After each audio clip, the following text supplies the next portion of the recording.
Donald Trump says India has a true friend in the White House, as America first met India first today here in Washington. The American president has been hosting the Indian Prime Minister, Narendra Modi, first in the Oval Office and then delivering remarks side by side at the Rose Garden. Mr. Trump spoke about the strong relationship between the two countries.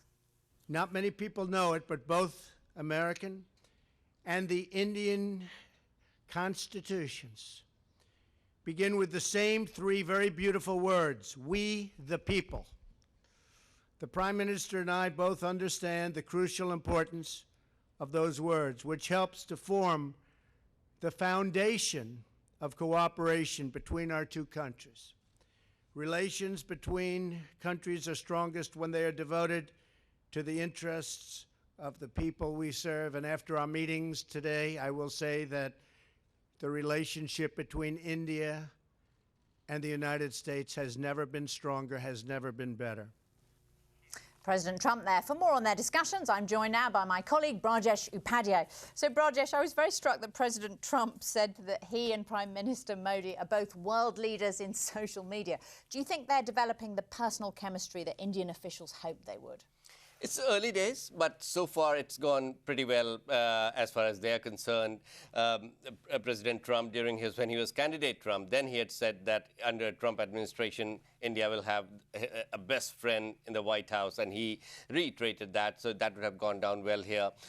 They were expecting very strong statements on against terrorism, which he did, and more that how the U.S. is more encouraging and how supportive of support in Afghanistan, the Indian role in Afghanistan. So those were very positive statements. Yes, there were some of the issues that President Trump has been talking about. That yes, I mean, he said, for example, didn't he, that the trade relationship with India has got to be reciprocal.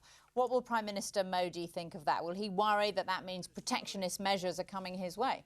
Those are some of the concerns there for the Indian side, and particularly when he says fair and reciprocal, and plus trade deficits, when he talks about that there's a trade deficit.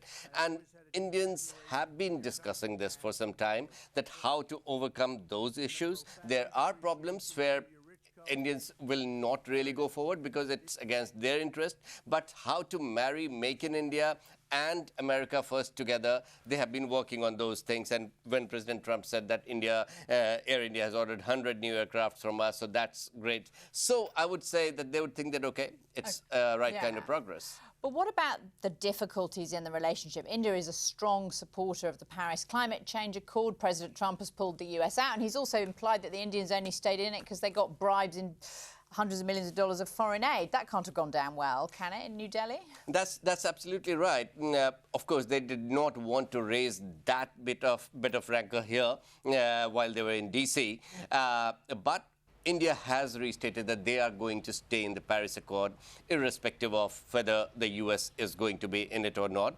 And Prime Minister Modi, he has been saying that India was very much in favor of being part of that movement to mitigate climate change right from the beginning, ever since he took power, and he's doing a lot to promote solar energy and clean energy in India. So that's probably didn't really figure in the discussion, but we'll see in the joint statement that comes out in a couple of hours. We'll see what happens. Brajesh, what about defence spending? How important is it that the Indian Prime Minister could go home with a big military agreement?